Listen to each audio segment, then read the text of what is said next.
గురుభ్యో నమః.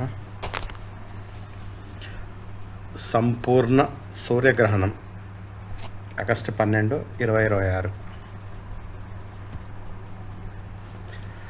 ఆగస్టు 2026 సంభవించే సంపూర్ణ సూర్యగ్రహణం గురించి అందించబడిన వివరాలు ఇక్కడ తెలుసుకుందాం. గ్రహణ సమయం మరియు ప్రాముఖ్యత. ఆగస్టు 12, 2026న సంపూర్ణ సూర్యగ్రహణం సంభవించబోతుంది. ఇది భారతదేశంలో కనిపించదు, ఎందుకంటే ఆ సమయంలో ఇక్కడ రాత్రి అవుతుంది కాబట్టి ఇక్కడ సూతకం ఉండదు, అంటే సూతకం భారతదేశానికి వర్తించదు. ఈ గ్రహణం యూరోప్, ముఖ్యంగా స్పెయిన్, ఉత్తర అమెరికా, ఉత్తర ఆసియా మరియు వాయవ్య ఆఫ్రికా ప్రాంతాల్లో కనిపిస్తుంది. భారత కాలమానం ప్రకారం ఇది ఆగస్టు 12 రాత్రి 9:45కి ప్రారంభమవుతుంది. ఆగస్టు 13 తెల్లవారుజామున 2:15 దాకా కొనసాగుతుంది. ఈ గ్రహణం కర్కాటక రాశిలో ఆశ్లేష నక్షత్రం 4వ పదాన సంభవిస్తుంది. ద్వాదశ రాశులపై ప్రభావం మరియు పరిహారాలు. మేషరాశి. ఈ గ్రహణం మీ 4వ మరియు 5వ స్థానాల మధ్య సంభవిస్తుంది. దీనివల్ల కుటుంబం మరియు ఇంటిపై దృష్టి పెరుగుతుంది. తల్లితో సంబంధాల విషయంలో జాగ్రత్త వహించాలి. ఆగస్టు 10 నుండి 14 మధ్యన ఆస్తి ఒప్పందాలు లేదా వాహన కొనుగోలు వాయిదా వేయడం మంచిది.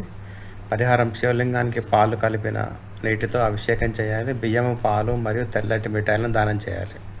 వృషభ రాశి. 3వ మరియు 4వ స్థానాల మధ్య గ్రహణం ఏర్పడుతుంది. ఇది మీ ధైర్యాన్ని, కమ్యూనికేషన్ పద్ధతిని మారుస్తుంది. ప్రయాణాల విషయంలో, ముఖ్యంగా విమాన ప్రయాణాలు మరియు చట్టపరమైన పత్రాలపై సంతకం చేసేప్పుడు జాగ్రత్తగా ఉండాలి. పరిహారం: విద్యార్థులకు నోటు పుస్తకాలు మరియు పెన్ను దానం చేయాలి. బుధవారం నాడు గుడిలో పచ్చ పెసరపప్పు దానం చేసి ఓం బుధాయ నమః మంత్రం జపించాలి. మిథున రాశి. ఈ 2వ స్థానం గ్రహణం ఏర్పడడం వల్ల ఆర్థిక ప్రాధాన్యతలు మారుతాయి.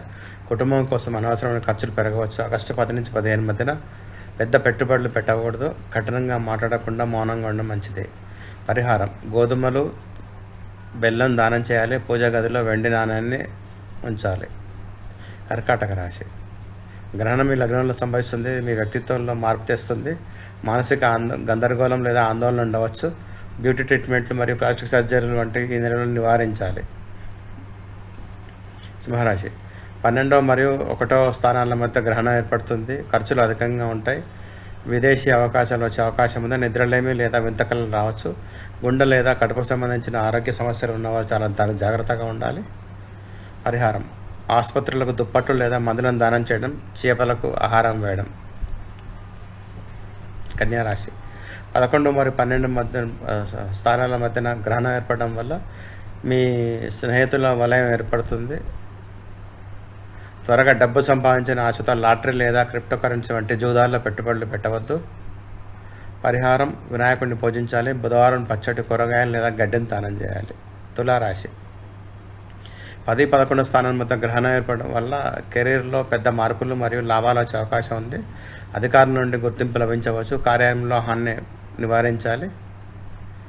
పరిహారం: ప్రతిరోజు రాగి పాత్రలో సూర్యుని నీటిని సమర్పించి ఆదిత్య హృదయం పఠించాలి. వృశ్చిక రాశి. 9వ స్థానంలో గ్రహణం వల్ల మీ నమ్మకాలు మరియు ఆధ్యాత్మిక పరిణామం చెందుతాయి. తండ్రి లేదా గురువుల సలహాలు మీకు ఎంతో మేలు చేస్తాయి. విదేశీ ప్రయాణాలు లేదా వీసా పత్రాల్లో జాప్యం జరగవచ్చు. పరిహారం: మతపరమైన పుస్తకాలు లేదా పసుపు రంగు పండ్లను దానం చేయండి. ధనురాశి. 8వ స్థానంలో గ్రహణం ఏర్పడడం వల్ల తీవ్రమైన మార్పులు సంభవిస్తాయి. విషపూరితమైన అలవాట్లు లేదా బంధాల నుండి విముక్తి లభిస్తుంది. ఇన్సూరెన్స్ లేదా వారసత్వ ఆస్తులపై విషయాలు ముందుకు కదులుతాయి. పరిహారం: నల్ల నువ్వులు ప్రవహించే నీటిలో వేయాలి. శివుడికి బిల్వ పత్రాలతో పూజ చేయాలి. మకర రాశి. 7 మరియు 8 స్థానాల మధ్య గ్రహణం సంభవించడం వల్ల వివాహం మరియు భాగస్వాముల పునఃపరిశీలన జరుగుతుంది. పాత స్నేహితులు లేదా ప్రేమికులు తిరిగి మీ జీవితంలోకి రావచ్చు. ఆగస్టు 10, 14 మధ్యన కొత్త ఒప్పందాలపై సంతకాలు చేయకూడదు. పరిహారం: శుక్రవారం శివపార్వతులను పూజించాలి. తెల్లటి మిఠాయిలను దానం చేయాలి. కుంభరాశి. 6 మరియు 7 స్థానాల మధ్య గ్రహణం ఏర్పడడం వల్ల ఆరోగ్యం మరియు దినచర్యపై శ్రద్ధ వహించాలి. శత్రువులపై విజయం లభిస్తుంది మరియు పాత అప్పులు తీర్చే మార్గాలు కనిపిస్తాయి. జీర్ణ సంబంధిత సమస్యలపై జాగ్రత్తగా ఉండాలి. పరిహారం: వీధి కుక్కలకు ఆహారం వేయాలి. హనుమాన్ చాలీసా పఠించాలి. మీనరాశి. 5 మరియు 6 స్థానాల మధ్య గ్రహణం వల్ల సృజనాత్మకత పెరుగుతుంది.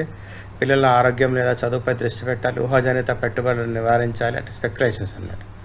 పరిహారం: కృష్ణుడికి వెన్న మరియు పసుపు రంగు పూలతో పూజ చేయాలి. అరటిపండ్లు దానం చేయాలి. గ్రహణ సమయంలో మంత్రజపం మరియు ధ్యానం చేయడం వల్ల మానసిక ప్రశాంతత లభిస్తుంది. గ్రహణాన్ని నేరుగా కళ్ళతో చూడడం ప్రమాదకరం కాబట్టి జాగ్రత్తగా వహించాలి. ధన్యవాదాలు. దయచేసి షేర్ చేయండి, సబ్స్క్రైబ్ చేయండి, లైక్ చేయండి, కామెంట్ చేయండి.